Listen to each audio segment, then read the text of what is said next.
Adjective clauses are fascinating components of English grammar that add depth and detail to our sentences. Let's dive into how they function as subjects and objects, and I'll share some rules and examples to clarify.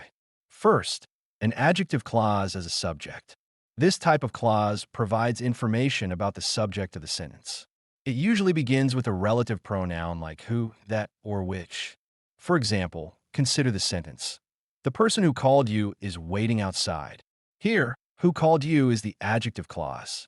It tells us more about the person, specifying which person we're talking about.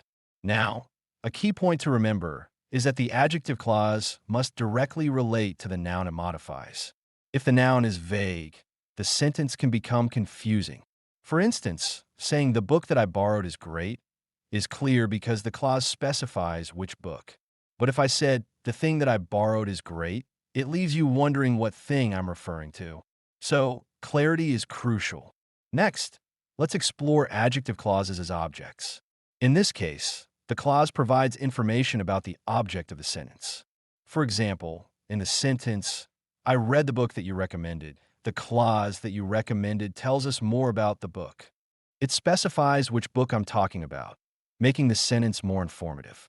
When using an adjective clause as an object, it's important to ensure that the clause is essential to the meaning of the sentence. For example, I saw the movie that won the award is specific and informative. However, if I say, I saw the movie which won the award, it implies that the information is additional, not essential. This distinction can change the meaning slightly, so be mindful of how you structure your sentences. Another important aspect is the placement of the adjective clause. Typically, it follows the noun it modifies, but sometimes, for stylistic reasons, you might find it at the beginning of a sentence. For instance, that you recommended the book is why I trust your judgment. Here, the clause is at the start, but it still functions to clarify the subject of the sentence. Let's look at a couple more examples to solidify our understanding. An adjective clause as a subject. The students who study hard will succeed.